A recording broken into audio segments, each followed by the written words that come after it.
Cerita berlanjut ketika para tetua dan anggota keluarga telah pergi meninggalkan tempat pertemuan.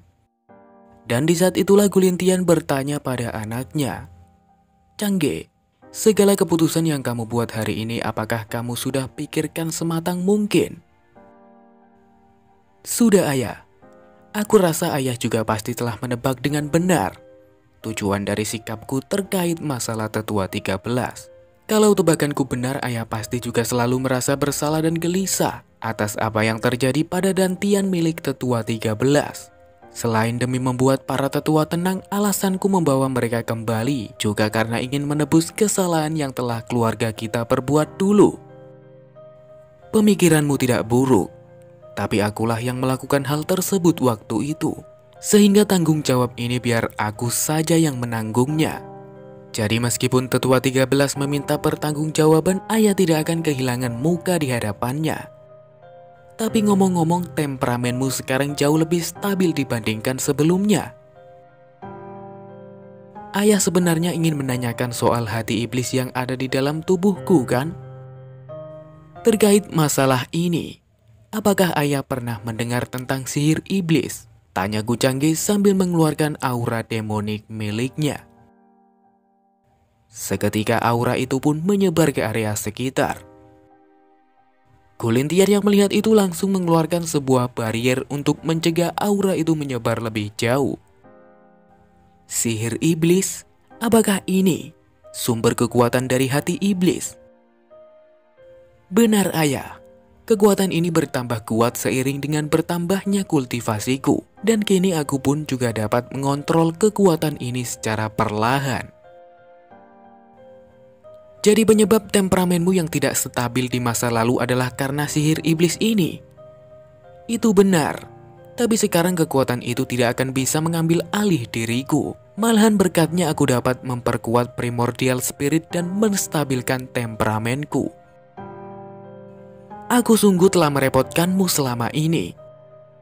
Karena kau sudah tak lagi dapat diambil alih oleh kekuatan itu, hal yang paling mengganjal di hatiku akhirnya menghilang. Sudahlah, yang penting jangan lupa untuk ekstra hati-hati ke depannya," ucap Gulintian sambil berjalan pergi dari sana. "Aku mengerti ayah. Sebenarnya berapa banyak hal jahat yang telah Gucangge lakukan sebelum tubuhnya kuambil alih. Hingga ayahnya sendiri saja sulit untuk percaya padanya. Tapi kini, dengan adanya hati iblis, semua kesalahan dan kekurangannya di masa lalu bukanlah apa-apa. Kekuatan dari hati iblis ini tidak kusangka dapat menekan dengan sepenuhnya keberadaan kekuatan mentalku," pikir Gucangge sembari berjalan meninggalkan tempat pertemuan. Lalu kemudian dia pun bertanya pada sistem, "Sistem, sebenarnya sejak kapan aku terisekai ke dunia ini?" Sistem pun hanya diam tak memberi jawaban. Tahu akan hal itu, Gucangge pun mengubah pertanyaannya. "Kalau begitu apakah bahaya dari efek samping hati iblis akan terus ada?"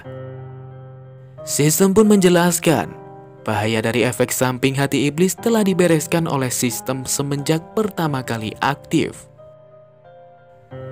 Gucangge yang melihat penjelasan itu pun berpikir dalam benaknya, sebenarnya sistem yang tidak menjawab pertanyaanku juga masihlah merupakan satu bentuk jawaban. Tapi dengan jawabanmu yang seperti itu, kau telah membuat hatiku menjadi sedikit tenang. Semuanya akan baik-baik saja, asalkan hal yang terjadi di masa mendatang sesuai dengan keinginanku." Kemudian Sin beralih ke ruangan Gucangge, di mana dia tengah memanggil tetua Yanji. Tetua Yanji yang mendengar itu pun langsung keluar dari giok untuk menemuinya. "Ada satu hal yang aku ingin kamu lakukan. Tapi sebelum itu aku akan membantumu membentuk tubuh duniawimu terlebih dulu." Mendengar itu tetua Yanji terkejut. Dia pun diam termenung sambil berpikir, "Ketika aku membimbing Ye Chen, pikiran akan membentuk tubuh duniawi sempat terlintas di benakku. Namun sekarang, aku tak percaya kalau keinginanku akan bisa terwujud. Kenapa? Apa kau tidak menginginkannya?" Bukan itu. Hanya saja aku belum melakukan apapun yang bermakna untukmu, Tuan Muda. Karena itu aku tidak mengerti kenapa Tuan Muda memperlakukanku dengan sangat baik." Lalu kemudian Gu Changge mengeluarkan sebuah bunga. "Tenang saja, kau tidak perlu banyak berpikir. Tentunya aku memiliki tujuanku sendiri atas apa yang kulakukan." Dia pun mendekati tetua Yanji sambil menyuruhnya untuk memegang bunga yang tadi dikeluarkannya. Wajah tetua Yanji pun langsung memerah saat melihat tindakan Gu Changge.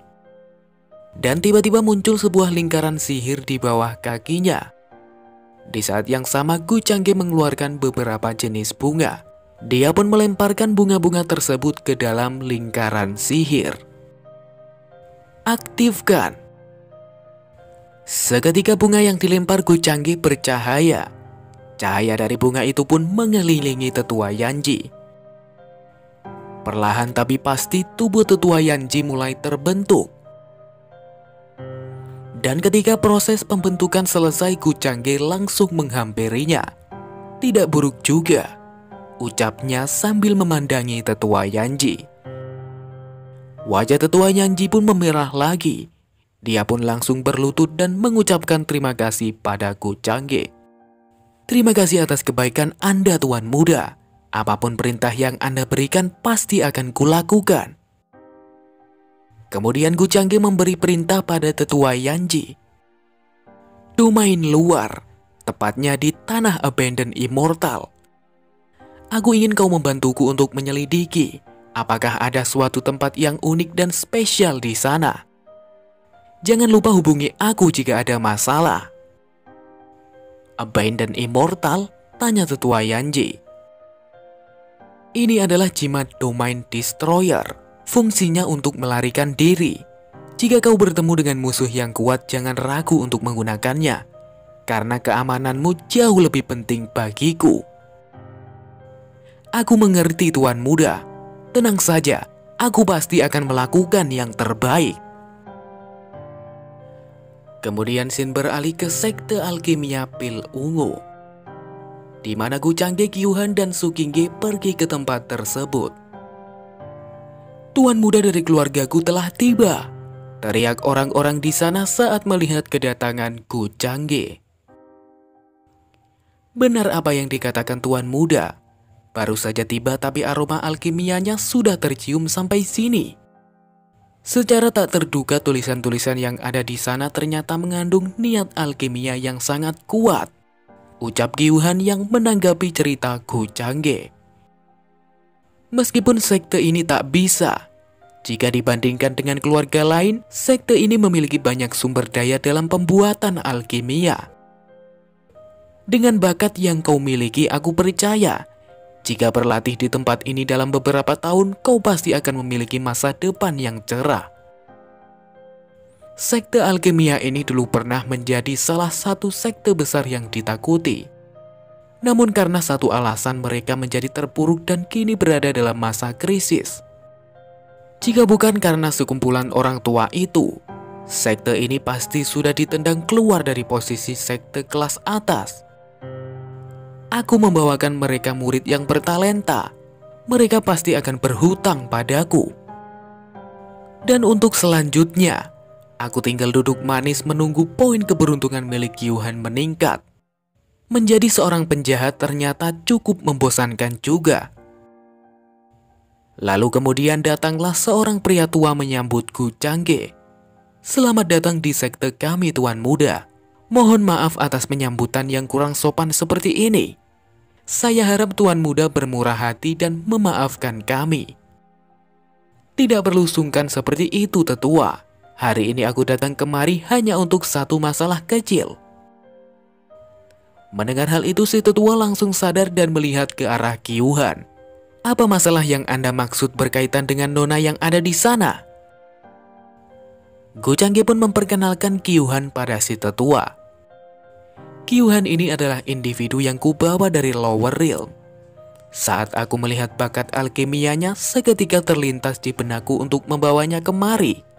mengingat kondisi sekte yang saat ini kekurangan sumber daya manusia yang mumpuni. Tuan Muda sungguh sangat perhatian. Bagaimana jika Anda membiarkan nona ini berada di bawah bimbinganku secara langsung? Lalu si tetua pun mendekati Qiuhan. Gadis kecil, jika kamu melakukan koutou untuk menganggapku sebagai guru, maka aku akan secara langsung menerimamu dengan senang hati. Mendengar perkataan si tetua, Qiuhan pun hendak meminta saran pada Gu Changge. Namun belum selesai bicara, Gu Changge sudah berkata, "Menurutku kau tidak perlu membuat keputusan yang tergesa-gesa untuk hal sepenting ini. Lagi pula tetua di sekte ini tidaklah sedikit. Kau masih bisa menyeleksi mereka satu persatu. Bukankah benar begitu, tetua?" Dan kemudian datanglah tetua lainnya yang mendengar kabar soal Gu Changge membawa seseorang dengan bakat luar biasa. Para tetua yang baru tiba pun langsung terpesona saat melihat bakat yang dimiliki Qiuhan. Dengan semangat menggebu, mereka pun berusaha dengan keras untuk membujuk Qiuhan supaya mau menjadi murid mereka. Di tengah perdebatan mereka muncul seorang wanita yang merupakan patriark dari sekte tersebut. "Bagaimana jika menyerahkannya padaku saja?" kata si wanita. Melihat pemimpin mereka datang, para tetua yang tadi ribut sendiri langsung diam dan memberi hormat padanya. "Anda membawa seorang individu dengan bakat yang mumpuni kemari. Kami sungguh merepotkan Anda, Tuan Muda. Dengan ini Anda juga telah menyelesaikan masalah paling mendesak di sekte ini. Senior, jangan terlalu sungkan. Apa yang kulakukan tidak lain hanya untuk membawanya ke tempat yang semestinya." Lalu wanita itu pun memberi Gu Changge sebuah token. Ini adalah token tertinggi di sekte pil ungu. Dengan token ini Tuan Muda dapat mengerahkan para alkemi di sekte ini sesuka hati. Karena tingkatan tokennya sama dengan yang dipegang para tetua, Anda juga dapat mengerahkan kekuatan mereka sesekali. Melihat tindakan si pemimpin sejauh itu, tetua yang pertama kali menyambut Gu Changge bertanya, "Patriark, apakah ini pantas?" Sambil mengangkat tangan, wanita itu pun berkata, "Untuk tidak melupakan hal ini, anggap saja token ini sebagai sebuah hadiah yang pantas." Gu Changge yang mendengar itu pun dengan senang hati menerima token yang diberikan si wanita. Dia pun kemudian memperkenalkan wanita itu pada Qiuhan. "Qiuhan, beliau ini adalah patriark dari sekte pil ungu. Kedepannya beliau adalah gurumu. Kau harus belajar dengan baik darinya." Lalu Gu Changge pun mendekati Qiuhan. Sambil mengelus rambutnya, dia berkata, "Jika aku sampai mendengar kamu bermalas-malasan, aku pasti akan memberimu hukuman." Wajah Qiuhan langsung memerah saat mengalami hal itu. Dengan gugup dia pun menjawab perkataan Gu Changge. "Tenang saja Tuan Muda, aku pasti tidak akan mengecewakan Anda." Para tetua dan patriark sekte hanya bisa diam tak berkata saat melihat mereka. Memang benar dia yang masuk dan bergabung dengan sekte pil ungu. Tapi kenapa rasanya ada yang aneh ya? Pikir si patriark. Singkat cerita, Gu Changge meninggalkan Qiuhan. Dan sekarang dia pun tengah berjalan pulang dengan Su Qingge. Melihat Su Qingge yang dari tadi murung, Gu Changge pun bertanya, "Ada apa? Bukankah kau selalu mendambakan kehidupan di dunia atas? Tapi kenapa sekarang kau menjadi tidak suka berbicara?" "Aku tahu, sulit untuk memuaskan hati Tuan. Setelah kembali ke sini, kesempatan untuk bertemu Tuan menjadi sangat sedikit. Dan kini, Tuan sudah mencarikan tempat untuk Qiuhan. Tapi bagaimana denganku? Apa Tuan sudah tidak menginginkanku lagi?" Mendengar itu, Gu Changge mengetuk kening Su Qingge. "Jika aku tidak menginginkanmu, aku pasti sudah meninggalkanmu di dunia bawah. Bukankah kau biasanya cerdas? Tapi kenapa, jika berhubungan dengan masalah seperti ini, kau malah tidak dapat berpikir dengan jernih?" Su Qingge yang mendengar itu pun hanya diam tak bisa berkata. Selain ini, apa tidak ada hal lain yang ingin kau sampaikan? Mendengar itu Sukingge langsung menghentikan langkahnya dan berkata, "Tuan, sebenarnya masih ada satu hal yang kusembunyikan darimu. Sejak lahir aku sudah berbeda dari yang lain. Tidak hanya tahu dan melihat banyak hal, di alam kesadaranku terdapat diriku yang lain." Apa maksudmu 2 jiwa dalam satu tubuh? Mungkin bisa dikatakan seperti itu. Pantas saja, poin keberuntungan Sukingge selalu meningkat tiba-tiba secara perlahan. Bahkan poin keberuntungan milikku pun banyak meningkat karenanya.